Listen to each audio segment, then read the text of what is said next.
Hello and welcome to Season 3 of the NGO Whisperer Show. My name is Carolyne Opinde. I am the founder of the NGO Whisperer and the convener of the NGO Whisperer Masterclass. Joining us today from Kampala, Uganda is Rehmah Kasule. She is the founder and the president of Century Entrepreneurship Development Agency International in Uganda and in the United States. She is also a senior fellow of the Advanced Leadership Initiative at Harvard University. She is a global ambassador for Let Girls Learn, a Michelle Obama initiative, and a consultant in gender mainstreaming, youth development, and the future of work. Rehmah, welcome to the show. Thank you for having me. It is a great honor and a pleasure to have you with your organization, CEDA, that is based both in Uganda and in the United States. You have achieved a lot. Also, as a senior fellow of Advanced Harvard Leadership Initiative. But we want to go back to the beginning, where you started from. In one of your books, you write and you say, Rehmah was born a village girl, but refused to become a village woman. Share with us, who is Rehmah Kasule? That's so interesting because for me, yes, I proudly say that I was born a village girl, but I refused to become a village woman. And my story is really a true testimony that when you educate a girl, you break the intergenerational cycle in the family, because there's a lot of poverty, but unless we address girls. And for me, starting out, I was born in a Muslim rural community, Muslim Chiganda family with a strong culture and religious background. But I realized from a young age that it's those cultural and religious and the gender norms that impede women from living up to their full potential. And growing up in a village, I didn't have a voice, I never spoke. You can't speak because you're not allowed to speak. As in my culture and in my religion, you have to be really quiet for you to be respected, for you to be, I would say, submissive. I know they meant good, but for me growing up, I realized that's not who I am. I wanted to speak up and speak out. So my father died when I was 8 years, and it was one of those moments in life where my mother said, don't ask why did this happen to us, but instead ask, how can we overcome this? How can we navigate that? And that's what we did. And I went through school, graduated with the village putting in their effort to make sure that we are raised to be wonderful children. Went through school very focused. I was really, really focused on my education because my mother used to tell us, go and get the education that I never got. And for me, that was a main driver because I know that education is an enabler of change and it's a pathway out of poverty. And it also opens up a lot of doors of opportunity for young women. And that's where I saw myself being that enabler. And 2009, I decided I was running a branding and marketing firm. I started my business when I was 26 years. And even that, I had a lot of dream takers and naysayers who said, you can never do it. It will never happen. You're just a woman. You're just a girl. But I kept my eyes and ears closed to the public. I had this drive within me, and I shifted from building brands to shifting mindsets by starting my nonprofit organization, CEDA International, because I realized that a lot had been given to me and I needed to pay it forward by enabling another girl to go to school and also women to start their own businesses. That is wonderful. The power of education. In your book, From Gomba to the White House, on the cover of your book, you have a photo of you meeting the former president of the United States, Barack Obama. Share with us what inspired you to write this book, From Gomba to the White House. From Gomba, my village, I'm so proud of my village because it set a foundation for me. But 2009, when I was invited to the White House to meet President Obama in recognition of my work, that's the moment I realized that your background does not shape your destiny. You have the power, absolutely have the power to design the future you want. And in that moment, I decided I'm going to write a book to share my life and my trajectory with other girls so that any woman or girl out there to realize that you too can make it. And today, that book has gone to millions of girls and women and men across the world to teach them basic skills on what I did, how I navigated through life as a young entrepreneur at 26 years, and also to survive from just mere survival to success and significance. So for me, it was just to pass on the message to other people that they too can do it. And it doesn't take a miracle to do it. It takes hard work, tenacity, and doing it over and over and over, but being really focused and precise on exactly what you want to do in life. You mentioned that your background does not decide your destiny. Hard work, you need to put in the work and focus to get there. Now, you transition from your PR firm where you are in the media industry and working in that from a company that you started at the age of 26, and you set up a nonprofit. And in your bio, you say you actually shifted from what you were doing to from shifting brands to shifting mindset. How did that come about? Why did you focus on people's mindset? For me, mindsets is really what blocks people from doing what they are supposed to do. The perceptions, the beliefs that are ingrained in our minds. And as a girl and as a woman growing up, when you're told you can never do it, you can't do it, or in Africa where you're told you're poor, or for me growing up as an orphan where you said, oh, she's just an orphan. You know, I wanted to create new narratives. And new narratives begin with mindset shifts.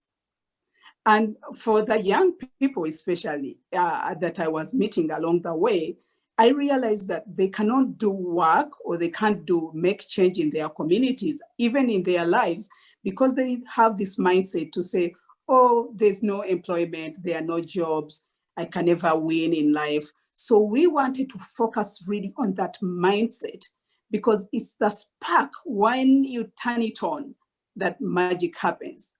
And even with our governments, once we change the mindset about leadership to say, this is what we need to do as leaders, then you're changing the mindsets, but that's where transformation begins. So mindset for me is really, really critical. And in doing that for me, there were two reasons, main reasons. One, there was a lot of youth unemployment. In Uganda, 78% of the population is below 30 years. And youth unemployment in some communities is even up to 46%. And young people don't have jobs, the government is not creating enough jobs. And then I saw the other side where women like me were starting businesses, but the businesses were fading between 1 to 2 years. I was actually reading the Global Entrepreneurship Monitoring Report, and it said businesses in Africa fail between 1 to 2 years. And I said, I've run mine for 10 years. What am I doing right? I need to teach other people what I've done in my life.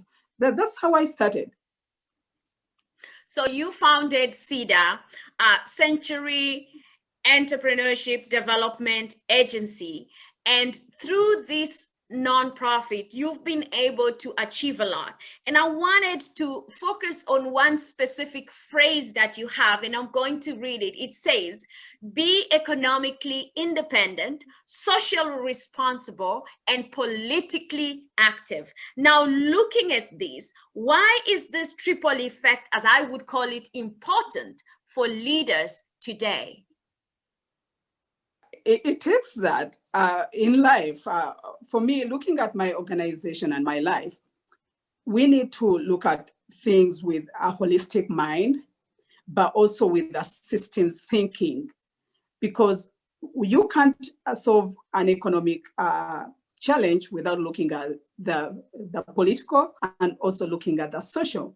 So looking at young people to be economically independent, them having access to employment, rewarding, safe, and dignified employment, not just any employment.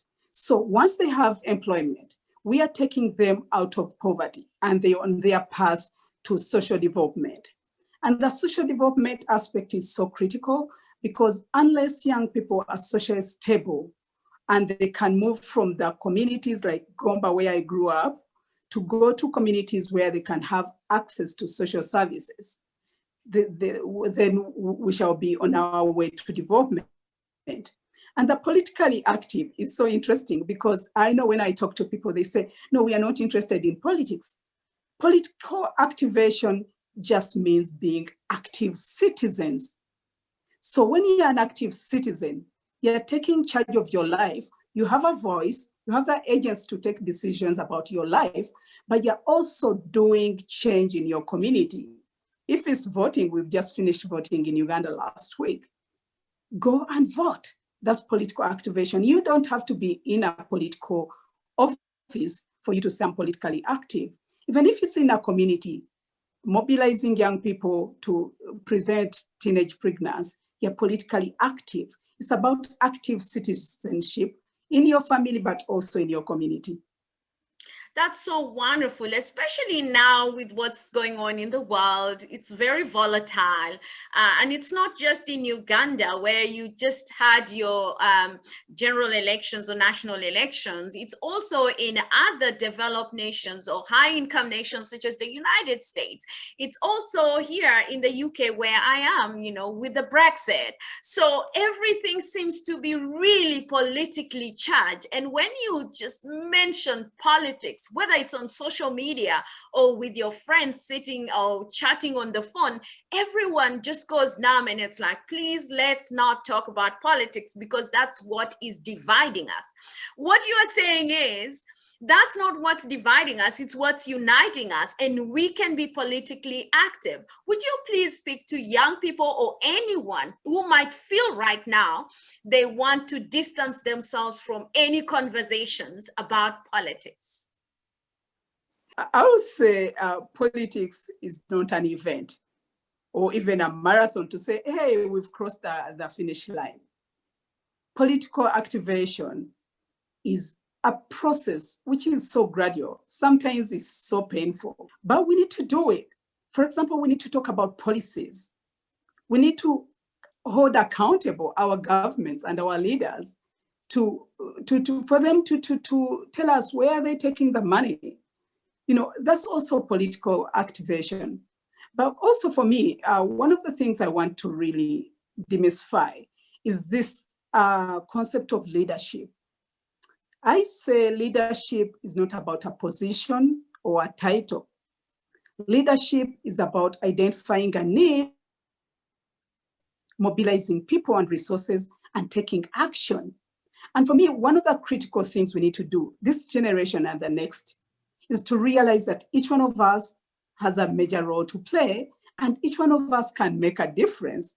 Whether you're mentoring young girls in your community, whether you're bringing interreligious dialogues together for people to start communicating, or intercultural in most of the African countries, that's a role that you can play.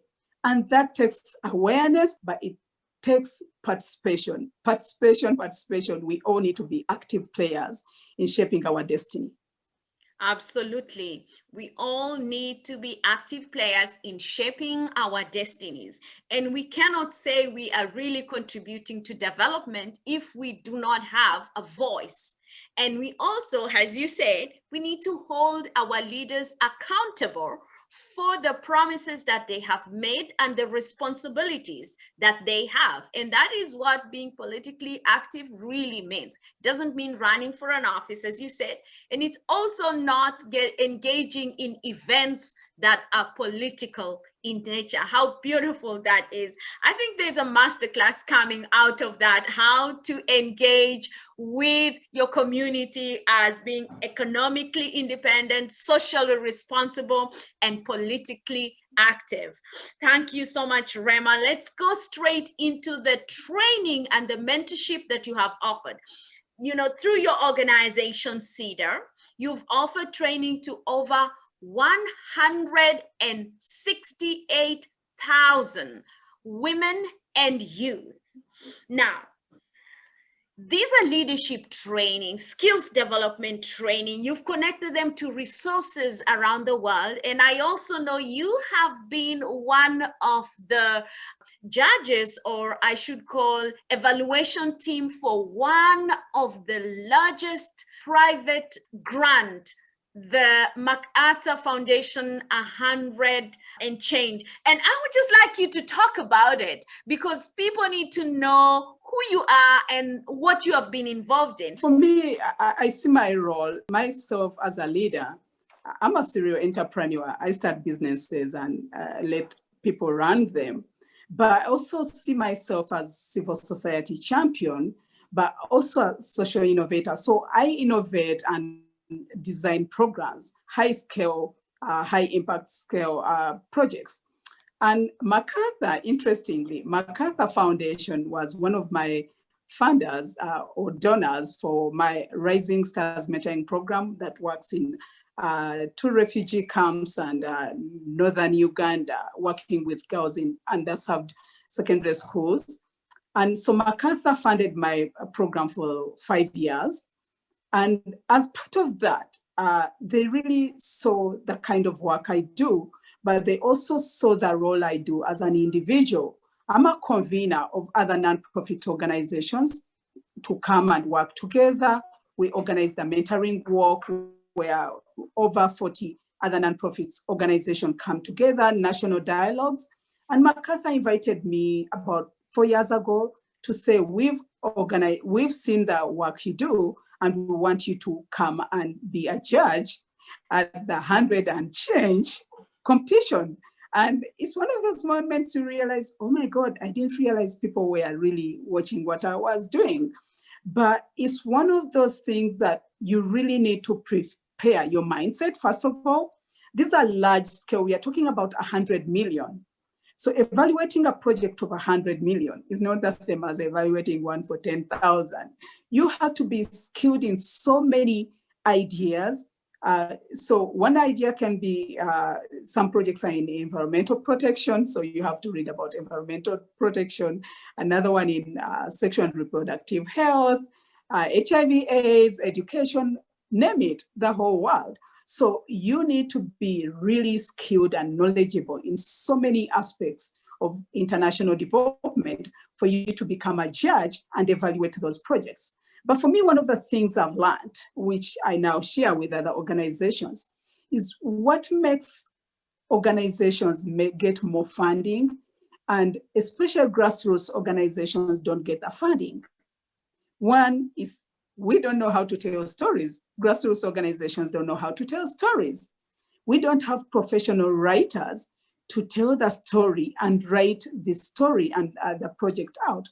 But also I've learned things about innovation, relevance. How do you show that and demonstrate to a funder that you really have the skills and capabilities and capacity to actually have that project and deliver it and have impact, not just have impact, but have impact at scale.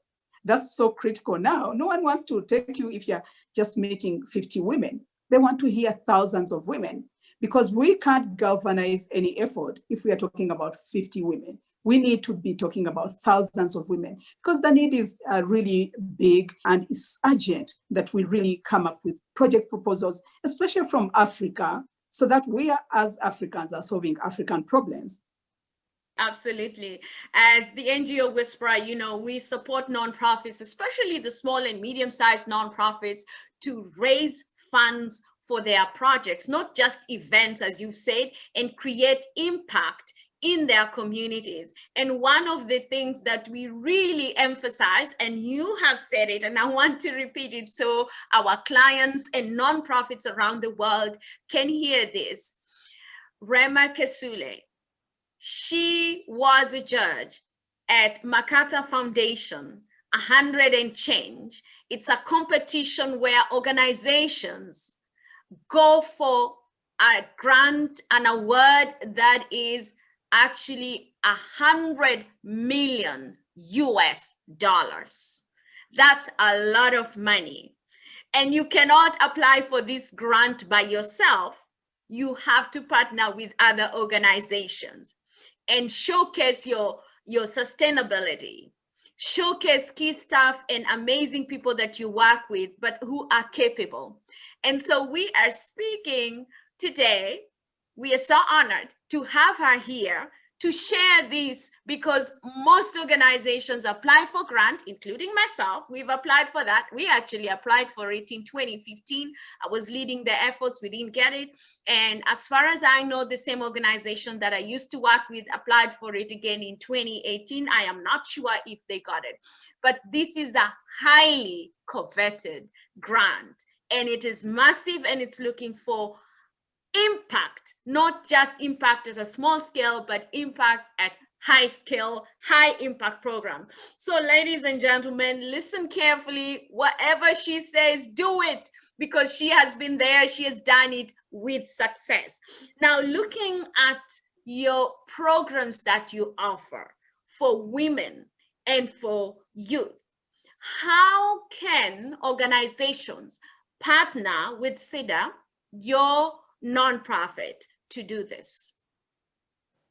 CEDA International works we do cross-cutting issues. First of all, we look at education, we look at leadership, we look at entrepreneurship.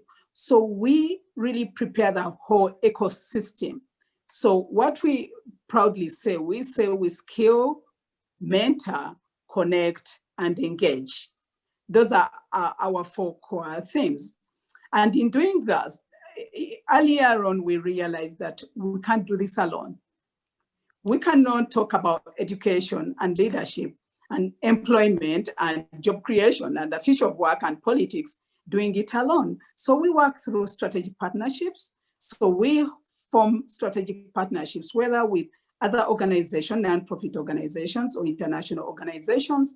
We also work through networks of women or youth organizations.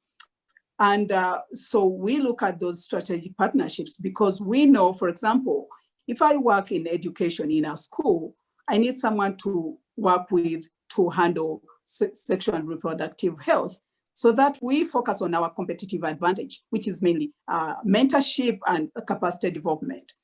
That's my organization. But for me also as an individual, I work as a consultant.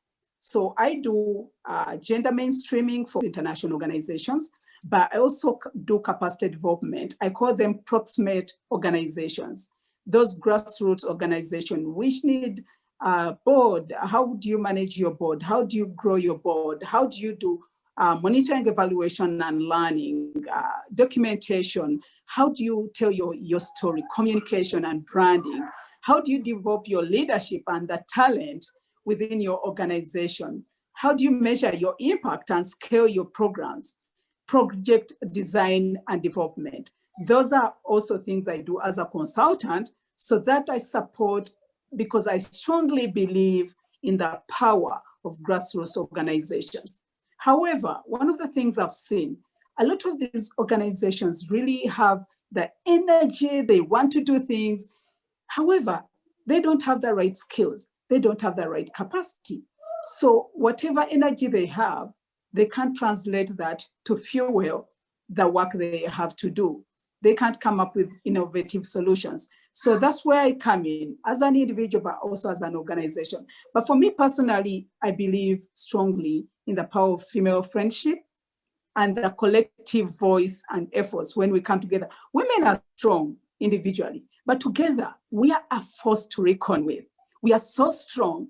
So one of my missions is to break those silos, because most of the time organizations work in silos. They feel as if they are competitors. I'm saying, no, we can complement each other and work together. That way we can have collective action for broader impact. And that's where we need to do if we need to galvanize efforts and make transformational and systemic changes. We really need to collaborate. That is wonderful. We really need to collaborate. We really need to build strategic partnerships and especially support other women. Speaking of which, you have won so many global awards, and I will just mention a few. One of them is the Fortune Goldman Sachs Global Women Leaders Award in 2014. You've also won the Islamic Development Bank Women in Peace and Development Prizes, and I can go on and on and on to mention your awards. My desire for you today is to speak to other women who may not be in a position of leadership in a community or influence in a community, and to let them know that it is possible to get there, because as you've shared with us, you are born in a village, but you refuse to become a village woman. Please reach out to women and girls who may be feeling that they are not it right now. For me, I want to start from what Maya Angelou said. Maya Angelou said that I come as one, but behind me are 10,000 women. So for me as Rehmah Kasule, I come as one, but behind me are thousands and millions of girls and women who, just like my mother, were denied the right to education. So those women who want to become leaders, it starts from that. That's number one. Secondly, if I've seen further, and Isaac Newton is the one who said that, he said, if I've seen further, it's by standing on shoulders of giants. So women need to stand on shoulders of giants, women who are going to be dream makers, not dream takers, but dream makers, women who are going to support them. They are supporting their ideas. So for any girl or woman or young person listening out there, just know that you too can do it. Your background doesn't shape your destiny. You have the power to design the future you want. And for me, when I think about the future, and for anyone out there, the last one I would share with you is what Eleanor Roosevelt said. She said the future belongs to those that believe in the power of their dreams. And if you don't dream, you never get hope in your life. So to anyone out there, you need to dream big as possible. But that dream starts from knowing who you are and taking charge of your life and destiny.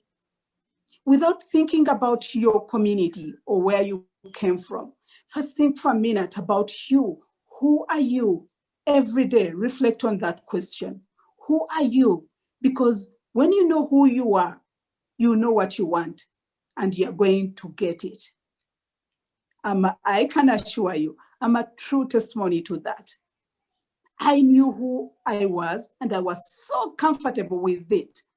And I say openly, I'm a beautiful African Muslim woman leader. That's who I am. And those are the words that ground me every day. And I do self-reaffirmation every day. That's who I am. You take me as I am, or you leave me. And there are no non-negotiables about that. I don't negotiate about who I am as an individual. So in order for you to go into leadership and to transform your life, you won't change your circumstances overnight, but you can transform your life overnight if you take action. That is so beautiful. Those are wise words. Those are beautiful words that every one of us around the world, whether you are in Africa, in the United States, in Europe, in Asia, New Zealand, Australia, every woman, every girl, every young person who wants to step into leadership, including men and boys who want to step into leadership, could learn from you. Lastly, Rehmah, where can people find you, and where can people buy your book, From Gomba to the White House? Where people can find me, still going back to not walking alone. In Africa, we say never walk alone. If you walk alone, you go fast. When you take others, you go far. So I'm in Uganda, I'm in the US. I have a website, rehmahkasule.com. People can find me there. My email is there. Also, CEDA-uganda.org. People can find me there. And my book is on Amazon. Both my books are From Gomba to the White House. And my recent book, She Heroes of COVID-19, is also on Amazon.com. So you can get it. And I'm also available. I do mentorship for women. Right now it's easier, it's virtual. So people reach out to me for mentorship, and I do that because a lot has been given to me. So a lot is required of me. And that's the only way I pay for the free air and the oxygen that I breathe every day. It's by mentoring other women, supporting them so that I light their candle. And when we light more candles, we shall create better light and more heat. That's beautiful. When we light more candles, we create better light and more heat. Appreciate you very, very much. Ladies and gentlemen, we invite you to follow Rehmah on social media, connect with her at rehmahkasule.com and at CEDA-uganda.org on their website. We will provide all that information for you. And right now, as we come to the end of our show, we also invite you to subscribe to our masterclass, the NGO Whisperer Masterclass, Branding for Nonprofits, to position your nonprofit for success. You've heard today discussing about how to tell stories, how to position your nonprofits, how to develop great applications. And that also comes with branding, how you are branded. So ladies and gentlemen, we look forward to seeing you in our February masterclass. And I hope very soon we will have also Rehmah Kasule on the NGO Whisperer Masterclass with modules that are specifically geared to her area of expertise. And there is a lot, ladies and gentlemen. Be on the lookout for that. Right now, as we come to the end of our show, we invite you to subscribe to our YouTube channel on NGO Whisperer and watch this and many other episodes that we have carefully put together for you, as well as join us on the NGO Whisperer Facebook group, the NGO Whisperer Masterclass. Ladies and gentlemen, it's all about connecting people, raising funds, and impacting lives globally.